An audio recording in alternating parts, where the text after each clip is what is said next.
I only eat fruit, so here is another what I eat in a day as a frugivore. I'm gonna go through this and give you helpful advice as a stranger on the internet that you can either choose to trust or disagree with. I'm gonna rate this diet out of 10 based on these factors, and then I'll go over all the calories, macros, and micronutrients at the end. I had electrolyte water this morning, and now we are on our first coffee, which is Americano. Having electrolytes right in the morning is a great idea because it immediately helps us get hydrated. Coffee is an appetite suppressant, we get some antioxidants, and an Americano is essentially 0 calories. You know, black coffee really grows on you once you drink it consistently. If you're used to sugary coffee though, it's not even worth trying.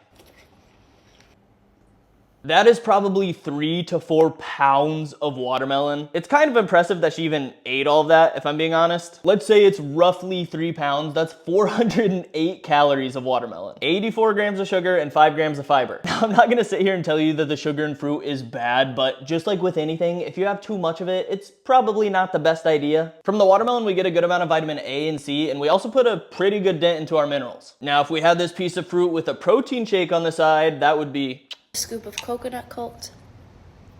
This is around 60 calories for a spoonful and just a bit of healthy fats. I made a coconut milk latte with some local honey. This is maybe 150 calories or so. We get a little more fats and then some antioxidants from the honey and coffee. Mango. It's mango season. Kiwi. And passion fruit, which is with a side of dates. I'm obviously not sure how much she ate of this, but based on her plate, I'd say this is somewhere near 300 to 400 calories. If you're trying to lose fat and you love dates, just be a little conscious of them because they are very calorically dense. From the kiwi and mango, we're getting a lot more vitamin C and then also a little bit of vitamin K and E as well. Already hit our fiber goal, and we're currently at 184 grams of sugar for the day. Sugar rush! Some lemon electrolytes. Yeah, the electrolytes are definitely a good idea because we've essentially had 0 sodium today. The rest of this mango. This is genuinely such an odd diet to follow. Carrots aren't a fruit, but I needed to switch it up. So I made this carrot salad. I cut cucumbers into fries, and I'm dipping it in this guacamole.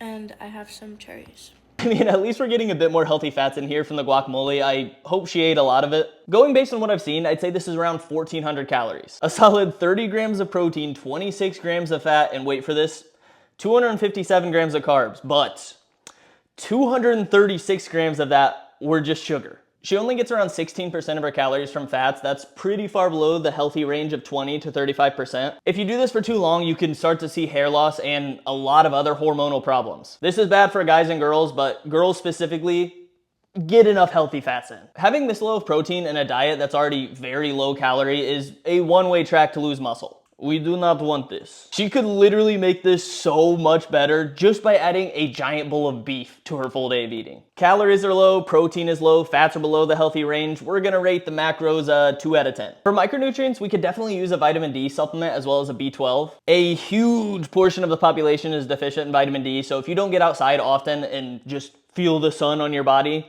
it's probably a good idea to take a supplement. The minerals aren't bad. She did drink some electrolytes, so that probably took care of the sodium. And honestly, if we just added the beef I was talking about, that would take care of the zinc and selenium as well. All things considered, I'm gonna rate this a 7.5 out of 10. For tastiness, I mean, it's all fruit, which tastes good, but also I feel like I get flavor fatigue, so 5 out of 10. For overall fullness and satiety, we pretty much always look at our total caloric intake, how much protein we got in the day, and our fiber intake. She did hit her fiber goal, but calories are low, protein is extremely low, and almost all of her carbs came from sugar. We're rating this a 2 out of 10. Overall sustainability, I mean, it's fruit. So if you are somewhere where fruit is not available, do you just not eat? I'm gonna rate this a 2 out of 10. I know I say all the time how important it is to eat as much fruits and vegetables as possible, but I don't mean only eat those. You can clearly see you'd not only be super hungry and deficient in certain nutrients, but also it wouldn't be very enjoyable to think you can only eat fruit. At least not for me. If you want your diet to be as healthy and sustainable as possible, you need to just find a balance with it all. Try and get a gram of protein per pound of body weight, have your fats somewhere between 20 to 35% of your total intake, and then just fill in the rest with carbs. This literally makes it as effortless as possible. Listen, you absolutely want to base your diet around whole foods, but use those low-calorie alternatives to your advantage and still include some of those fun foods that you love. As long as you hit your calorie goal and get close to those macro requirements, you're gonna make progress. I love you. Follow for more.